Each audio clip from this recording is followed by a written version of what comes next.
কি বললেন রাধা কৃষ্ণ এক আত্মা, আর রাধা এবং কৃষ্ণ একই আত্মা, দুটি দেহ ধরেছেন। কোথায়? শ্রীধাম বৃন্দাবনে। তিনি বৃন্দাবনে এক থেকে দুই হয়েছে, রাধা এবং কৃষ্ণ। তো একদিন গোবিন্দ আমার মনে মনে ভাবছেন, আচ্ছা যখন আমি বংশীর ধ্বনি করি, এই বংশীর ধ্বনি শ্রবণ করে রাধা রানী রাই ধ্বনি ছুটতে ছুটতে আমার কাছে চলে আসে কেন? এই বংশীর ধ্বনিতে কেমন জাদু আছে, কেমন মধু আছে যে রাই ধ্বনি ছুটতে ছুটতে আমার কাছে চলে আসে। তাই বলে রাধে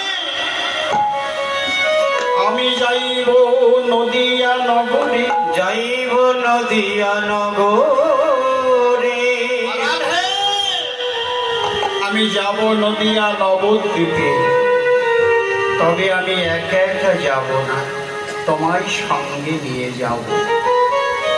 এই কথা শুনতে পেয়ে রাধা রানী ছুটে এসে বধূকে বললেন, বধূ ও বধূ, তুমি কি শ্রীধাম নবদ্বীপ নদিয়ায় যাবে? বধূ আমিও তোমার সঙ্গে যাব, কেননা ওই নবদ্বীপ নদিয়ার কঠিন মাটিতে তুমি যখন গোড়াগড়ি দেবে, তোমার কোমল অঙ্গে ব্যথা লাগবে, এ যে আমি সইতে পারব না।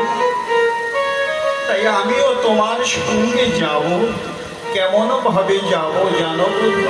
তবে শোনো, আরে অন্তরে রবে তুমি বাহিরেতে রমনা আমি, অন্তরেতে রবে তুমি, বাহিরেতে রব আমি। অন্তরেতে